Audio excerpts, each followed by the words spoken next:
बाहर से आगे इनको फोन करेंगे तो आपका फोन उठाएंगे नहीं। हाँ दीदी हम मिलेंगे, रुको थोड़ा, हम आ रहा है, ये राजकारण रहेगा।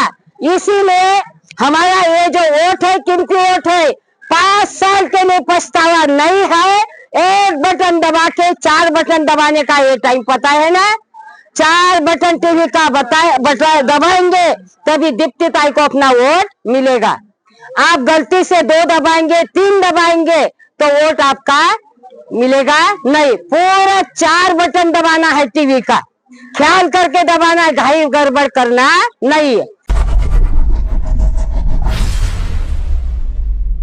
है ना, हम अभी बहू का नहीं सुनेंगे, अपना सुनाएंगे, क्योंकि युवा नेता है, उम्र से बाली है, नया खून है, नया जोश है।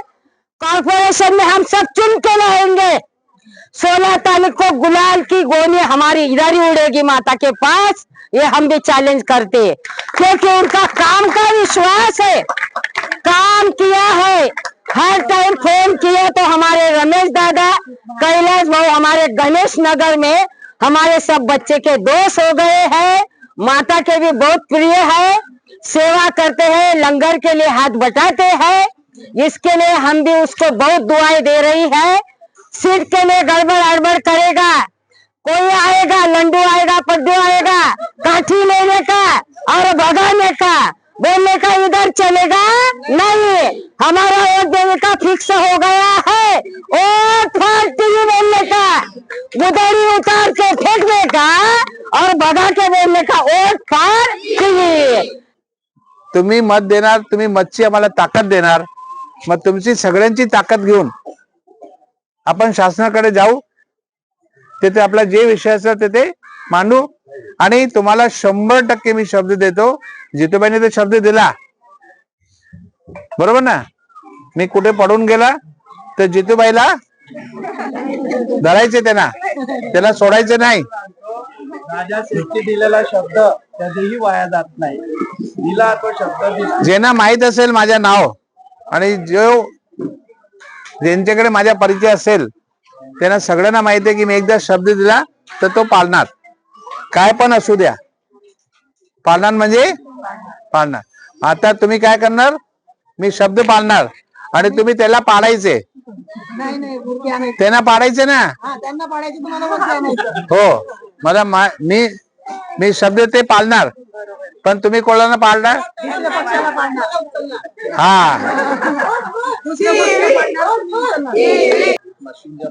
तुम्हाला सगळ्यांना आता जितूबाईंनी सांगितले की आपला 15 तारीखच्या मतदान करायचे आणि सगळं मतदान तुम्ही कोणाला करणार? आपली निशाणी, हा, कारण आता आम्ही टीव्ही मध्ये एक प्रोग्रेस आणतो, आपण निवडून आलो ना जितूबाई, विदाउट रिमोट टीव्ही चालू होतील तुमची, म्हणजे रिमोटची गरज नाही, विदाउट रिमोट। कारण असं आहे की आम्ही सगळे सक्षम आहे, मग तुम्हाला कुठलाही त्रास होणार नाही, म्हणजे तुम्हाला कुठला त्रास आहे तुम्हाला जावं लागतं ऑफिसला जावं म्हणजे रिमोट दाबावं लागतं, पण आम्ही आहे तुमच्या सोबत, तुम्हाला कुठलाही रिमोट घ्यायची गरज नाही। तुमचा फक्त एक कॉल मनीषा ताईला, शेणानीला, दुधानीला आणि मला, कोणाला पण एक कॉल आला आणि आपण काय करणार जितूबाई, आपण बोललो होतो की आपण एरियाच्या जे महिला आहे त्यांचा एक आपण ग्रुप तयार करू, व्हॉट्सअप ग्रुप, बरोबर आहे। तुमचा कुठलाही प्रॉब्लेम असेल ते व्हॉट्सअप ग्रुप मध्ये टाकायचे की आम्ही योगेश नगरचा व्हॉट्सअप ग्रुप महिलांच्या, थांबा महिलांच्या, फक्त महिलांच्या, योगेश नगर महिलांच्या व्हॉट्सअप ग्रुप, आणि त्याच्यामध्ये 1 2 3 मनीषाताई 4 आणि जितूबाई आणि मी आणि बाकी लोक आहे आमच्या सोबत, आम्हाला व्हॉट्सअप ग्रुप मध्ये टाकायचे।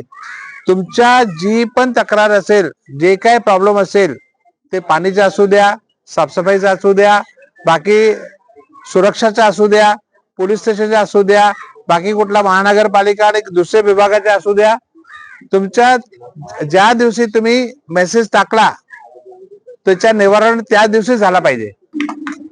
आता जितूबाईंनी सांगितले, आपण राहतो, चांगले घर आहे आपले, ही झोपडपट्टी नाही आहे, चांगले घर आहे, तरी सुद्धा आपली जी नोंद आहे, जी आपली महानगरपालिकामध्ये किंवा शासनाकडे जे नोंद आहे ते एक झोपडपट्टी म्हणून आहे. ते आपल्याला जो डाग आहे ते आपल्याला काढायचे. आपण शासनाची बरेच स्कीम आहे, SRI ची स्कीम आहे, क्लस्टरची स्कीम आहे, रेग्युलायझेशनची स्कीम आहे. आपण त्या स्कीम मध्ये जाऊन ज्यांच्या घर 300 फूटच्या असेल, ज्यांच्या घर 300 फूटच्या असेल, ते डबल बांधून किती भेटते? 600 फूट, बरोबर ना? पण त्याच्यासाठी आपण पैसे लावतो, घर बांधायला पैसे लावतो की नाही? पैसे न लावता तुमच्या घर लिगल झाला, तुमची झोपडपट्टी बिल्डिंग मध्ये कन्वर्ट झाली, तर तुम्हाला 500 फूटच्या घर भेटणार. किती? मग ते चांगलं आहे की काय? तुमच्या घर व्यवस्थित बनला आणि 500 फूटचा तुम्हाला फ्लॅट भेटला तर तुमचा फायदा होणार की नाही होणार? बरोबर आहे. पण ते स्कीम आणणार कोण? आम्ही सगळे सक्षम आहे. आम्ही सगळं हा म्हणजे जितूबाई 5 वर्ष आपण परत येणार ना, हे उमेदवार ऑलरेडी त्या गोष्टीवर काम करतायत तुमच्यासाठी. अजून उमेदवार आहेत पण ते ऑलरेडी ते काम मी